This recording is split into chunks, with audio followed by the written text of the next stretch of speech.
Hello guys, welcome to Madly Inspired. अक्सर हम ऐसे लोगों को बहुत एडमायर करते हैं जो हार्ड वर्किंग होते हैं और अगर वो फाइनेंशियल स्टेबल हो तो बहुत ही अच्छी बात होती है। बट क्या आपको पता है फाइनेंशियली स्टेबल होने के लिए, फाइनेंशियल फ्रीडम गेन करने के लिए उन्होंने कितनी मेहनत करी होती है, कितने पापड़ बेले होते हैं और कितनी ठोकरें खाई होती है, तब जाकर वो कुछ सीखते हैं और फाइनेंशियली स्टेबल बनते हैं। आज के इस वीडियो के अंदर हम बात करने वाले एक ऐसे इंसान के बारे में जिसकी नेट वर्थ है $200 मिलियन।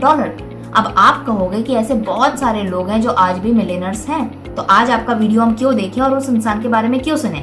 सबसे पहले मैं आपको बता दूं, उस इंसान का नाम है डेव रैमसे। 26 साल की उम्र में, मींस 26 की एज में वो मिलियनर थे। आज भी बहुत सारे 20s की एज में मिलियनर हैं, 25 की एज में मिलियनर हैं, तो कौन सी नई बात है। मैं बात कर रही हूँ 1986 की।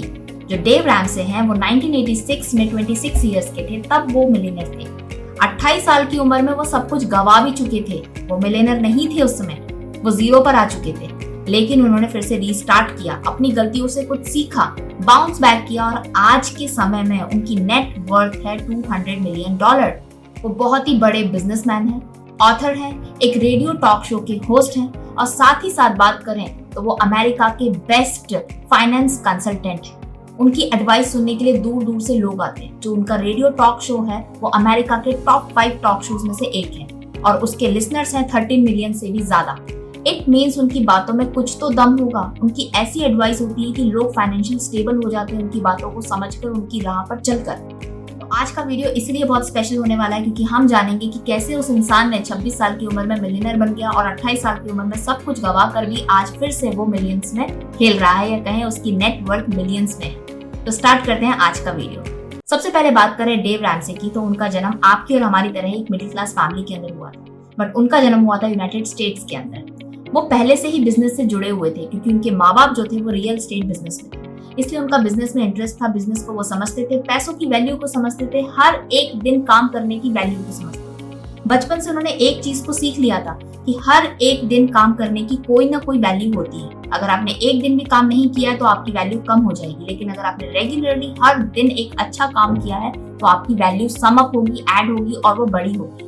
इसी वजह से उन्होंने बचपन से ही बिजनेस में इंटरेस्ट दिखाकर अपने माँ बाप के साथ में काम करना स्टार्ट किया। बात कुछ ऐसी है, जब उनको पैसों की जरूरत थी उन्होंने अपने पिताजी के पास जाके कुछ पैसे मांगे, पर उनके पिता ने कुछ ऐसा कहा कि उनको समझ में आ गया कि मुझे पैसे खुद कमाना चाहिए।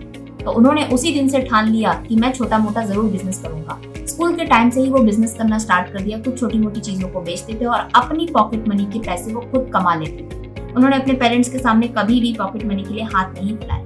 जैसे ही उनकी उम्र 18 साल की हुई, उन्होंने रियल एस्टेट लाइसेंस का एग्जाम दिया और उसको वो क्लियर भी कर गए। उसके बाद उन्होंने कानूनी तौर पर प्रॉपर्टीज को खरीदना, उसकी मरम्मत कराना और उसको दोबारा से बेचना स्टार्ट किया, जिससे उनको इनकम होती थी। जो भी कमीशन होता था वो उनकी इनकम होती थी। ऐसे करते करते उनका बिजनेस बढ़ता गया। उन्होंने अपना पूरा दिमाग अपना बिजनेस में लगाया और इसी वजह से वो 26 साल की उम्र में मिलियनर बन चुके थे। इट मीन्स 1986 में 26 की एज में वो $1 मिलियन के मालिक तो थे ही, बट उनका जो बिजनेस रियल एस्टेट पोर्टफोलियो था उसकी नेटवर्थ $4 मिलियन थी। बट कहते हैं ना, हमेशा चीजें एक जैसी नहीं रहती। 1987 के अंदर बैंक की पॉलिसीज में चेंज आया, बैंक के एक्ट्स में चेंज आया, जिसकी वजह से उनकी कंपनी पूरी तरीके से कर्जे में डूब चुकी थी और उनके ऊपर बैंकरप्सी का केस आ चुका था। ऐसी स्थिति के अंदर नॉर्मली इंसान जो होता है वो हार मान जाता है। हमारी लाइफ में भी ऐसा पॉइंट आता है जब हम बहुत टॉप पर होते हैं, सडनली नीचे आके गिरते हैं। वही लाइफ का टर्निंग पॉइंट होता है जब हम अपनी लाइफ की प्रॉब्लम को एज ए अपॉर्चुनिटी देखते हैं। डेव रैमसे ने भी अपनी लाइफ की इतनी बड़ी प्रॉब्लम को एज ए प्रॉब्लम नहीं देखा, बट एज ए अपॉर्चुनिटी देखा। उन्होंने अपनी पुरानी गलतियों को माना, उससे कुछ सीखा और अगेन बाउंस बैक किया, रीस्टार्ट किया अपना बिजनेस। वो स्कूल टाइम से ही छोटे मोटे बिजनेस करते थे और उन्होंने 2 बातें समझ रखी थी। पहली चीज, कस्टमर सर्विस। अगर आप कोई ऐसे बिजनेस में हो, सेल्स बिजनेस में हो, तो आपको अपने कस्टमर को भगवान देवता मानना चाहिए, आपको उसी के लिए काम करना है। और दूसरी बात, अपने वादों के पक्के रहना।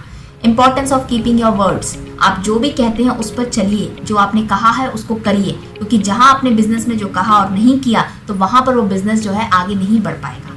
उन्होंने अपने स्मार्ट मनी मैनेजमेंट के तरीकों को समझाना शुरू कर दिया ताकि उससे कुछ उनको इनकम मिले और उनका बिजनेस फिर से बढ़ना स्टार्ट हो जाए। ऐसे तो उनकी हजारों एडवाइस है, लेकिन उनमें से कुछ छांटकर एडवाइसेस को आज हम समझने वाले हैं। सबसे पहली एडवाइस वो ये देते हैं, अगर आप अपनी लाइफ में फाइनेंशियली स्टेबल होना चाहते हैं जल्द से जल्द, तो आपको ऐसी जॉब लेना चाहिए जिसमें आपकी सैलरी इंक्रीमेंट बेसिस पे हो। आपके काम के साथ आपकी सैलरी में इंक्रीमेंट होना चाहिए। अगर आप ऐसी जॉब में नहीं है जहाँ पर आपको इंक्रीमेंट नहीं मिलता है सैलरी में, तो आपको अपनी जॉब को स्विच करना चाहिए। लेकिन स्विच करने के बाद भी आपकी सैलरी में इंक्रीमेंट नहीं मिलता है तो आपको अपनी स्किल डेवलप करना चाहिए, जिसकी वजह से आपकी सैलरी में इंक्रीमेंट हमेशा होता रहे। दूसरी चीज, अगर आपने कर्ज ले रखा है तो आपको अपना कर्ज सिस्टमैटिक वे के अंदर पूरा करना चाहिए। तीसरी बात, कैश का यूज ज्यादा करना चाहिए, क्रेडिट कार्ड्स का यूज कम करना चाहिए। ये बात को साबित करने के लिए उन्होंने एक लाइव शो के अंदर अपने वॉलेट को खोल के दिखाया था और उसके अंदर केवल 4 प्लास्टिक कार्ड्स प्रेजेंट थे। पहला उनका बिजनेस डेबिट कार्ड, दूसरा उनका था पर्सनल डेबिट कार्ड, तीसरा उनका ड्राइविंग लाइसेंस और फोर्थ था उनका कैरी परमिट। तो वो ये बताते थे कि वो खुद भी ये सब चीजों को नहीं मानते, वो डेबिट कार्ड का यूज ज्यादा करते हैं, ना कि क्रेडिट कार्ड का यूज करते हैं। डेव रैमसे की फोर्थ एडवाइस थी फाइनेंशियल स्टेबल होने के लिए आपका एक इमरजेंसी फंड, सेविंग अकाउंट और एक रिटायरमेंट अकाउंट होना चाहिए, जिसके अंदर आप रेगुलर बेसिस पे विद इंक्रीमेंट के साथ पैसे डालते रहे। उनकी एडवाइस इतनी कारागार और इतनी बेहतरीन थी कि उन्होंने सोचा क्यों ना एक फाइनेंस कंसल्टेंसी स्टार्ट करी जाए, जिसका नाम था लैम्पो ग्रुप। बिजनेस स्टार्ट करने से पहले उन्होंने क्रिश्चियन धर्म को अपना चुका था। वो क्रिश्चियनिटी में बदलने के बाद में उन्होंने बाइबल्स को पढ़ा। बाइबल को पढ़ने के बाद उनकी प्रिंसिपल्स का वो यूज करते थे जब भी वो कोई फाइनेंशियल एडवाइस देते थे। वो चर्च में आने वाले जो भी कपल्स थे उनको फाइनेंशियल प्लानिंग के बारे में समझाते थे, पुराने लोगों को भी समझाते थे। उनकी जो एडवाइस थी उसको लोग मानकर फाइनेंशियली स्टेबल हो भी रहे थे, इसलिए उनके नंबर ऑफ फॉलोअर्स बढ़ते जा रहे थे। जैसे ही उनका लैम्पो ग्रुप का जो बिजनेस था वो बढ़ता जा रहा था, उसी चलते उन्होंने एक रेडियो टॉक शो को होस्ट करना भी स्टार्ट कर दिया अपने दोस्त के साथ में, जिसका नाम था the money game with his friend. इसकी सक्सेस के बाद में उन्होंने अपना एक खुद का शो भी स्टार्ट किया रेडियो का, जिसका नाम था द डेव रैमसे शो। हर एपिसोड के अंदर वो पर्सनल फाइनेंस से रिलेटेड लोगों के क्वेश्चंस के आंसर देते थे। दूर दूर से लोग उनको कॉल करते थे और वो उसके आंसर्स देते थे। इसी वजह से जो शो था वो अमेरिका के टॉप 5 रेडियो शोज में से एक था। 30 मिलियन से भी ज्यादा उसके लिसनर्स थे। आज के इस वीडियो के अंदर डेव रैमसे की स्टोरी से हमने यही सीखा कि आपकी फाइनेंशियल कंडीशन कितनी भी बुरी क्यों ना हो, आपने मन में ठान रखा है अपने बिजनेस को बड़ा करना, तो आप उसको कर ही सकते हैं। मिलते हैं किसी नेक्स्ट वीडियो में, तब तक के लिए कीप वॉचिंग मैडली इंस्पायर्ड।